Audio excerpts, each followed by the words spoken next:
Chrétiens, chers amis de Café Évangile, on portera la main sur vous et l'on vous persécutera.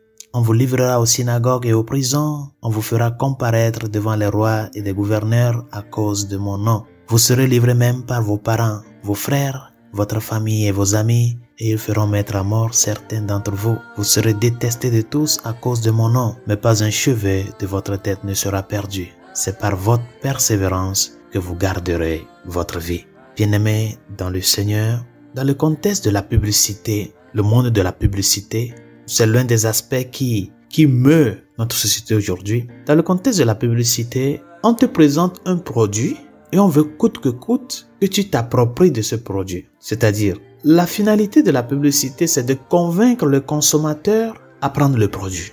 Parce qu'il y a tellement d'offres aujourd'hui que si tu veux gagner du marché, il faut savoir présenter son produit. C'est ça le monde de la publicité. Donc, il y a beaucoup d'éléments qu'il faut savoir gérer. Comment présenter le produit, à quel moment, qui le présente. Il y a beaucoup de choses qui meuvent le monde de la publicité. Et dans la publicité, du point de vue des produits de consommation, comme je le dis, comme la finalité c'est de convaincre le consommateur, le citoyen lambda, à acheter, on ne dit pas toute la vérité sur le produit, mais surtout ce qui peut plaire au consommateur, ce qui peut l'amener à décider à acheter le produit. Par conséquent, il peut même arriver que même dans le spot publicitaire, on arrive à te mentir sur certaines choses de ce produit juste parce qu'on veut que le consommateur l'acquiert. C'est très important ce que je voudrais dire. Le monde de la publicité a pour finalité convaincre le consommateur et par conséquent qu'il parvienne à acheter le produit. Que ce produit lui serve, que ça ne lui serve pas, l'essentiel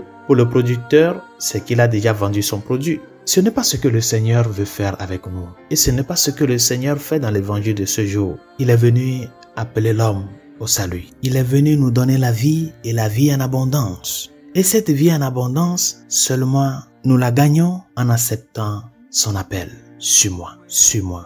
Mais dans cet appel que le Seigneur a dirigé à tout un chacun de nous, suis-moi, à un moment donné de notre vie, il vient nous prévenir. Je suis le chemin, la vérité, la vie. Personne ne peut aller au Père sans passer par moi. Il nous a montré vraiment qu'il est le chemin, la vérité, la vie, en accomplissant tout sur la croix. Tout est accompli. Ses paroles sont en syntonie avec ses actes. Père nous le dit clairement. Il vient nous prévenir. Si vous acceptez me suivre, bien sûr que je suis le chemin. Si vous acceptez me suivre, vous aurez à passer par les persécutions, les difficultés. Les gens vont vous haïr, vont vous éloigner de leur groupe à cause de moi, à cause de moi. Quand on parvient à être pleinement chrétien, il y a une lumière qui rayonne en nous, qui dérange. C'est très important cela. Et cette lumière-là dérange. Et cette vérité que nous portons dérange.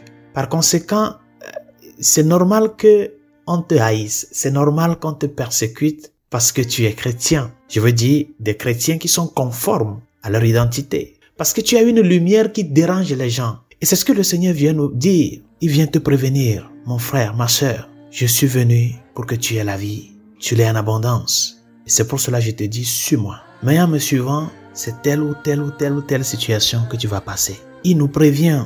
Il met la carte sur la table. Il nous le dit clairement. C'est ce que vous allez passer, traverser. Si vous voulez vraiment sauver votre vie, si vous voulez vraiment parvenir au salut. Le Seigneur ne vient pas faire une publicité à la manière du monde pour nous bluffer. Il nous a dit toute la vérité pour que nous nous préparions à ces réalités que nous aurons à rencontrer. Et dans tout cela, chers amis, on va encore dire que ce Dieu-là ne nous aime pas. Celui qui t'aime, c'est celui qui te dit la vérité, même si cette vérité va te blesser. Il nous l'a dit. Il nous l'a montré aussi par son propre exemple.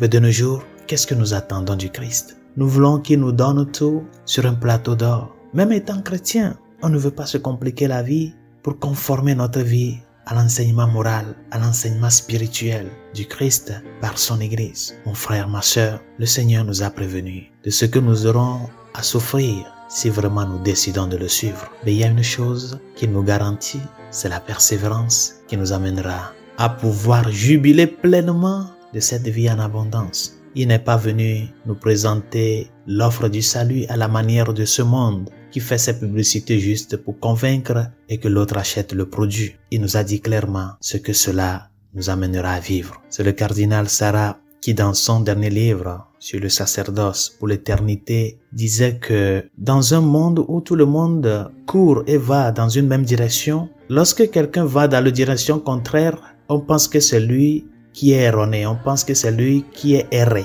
On pense que celui qui va dans la direction contraire a perdu l'orientation parce qu'il va seul. Et le cardinal disait que c'est ça, c'est l'impression que cela donne. Non? Comme tout le monde va dans une même direction, on pense que c'est cette direction-là où la masse va qui est la meilleure. Et donc toi qui vas dans la direction contraire, les gens pensent que c'est toi qui as pris une mauvaise direction. Et c'est ça que nous devons nous demander. Est-ce que nous sommes en train d'aller dans la même direction que le monde ou nous avons vraiment choisi suivre le Christ, même si nous sommes très peu sur la bonne voie? Demandons au Seigneur de nous aider à lui être fidèles, parce que cette fidélité qui nous amènera jusqu'à la croix, c'est ça qui nous fera jouir pleinement du salut de par le sens de la gratuité, de la conversion et de l'action de grâce. Bonne journée, Dieu vous bénisse.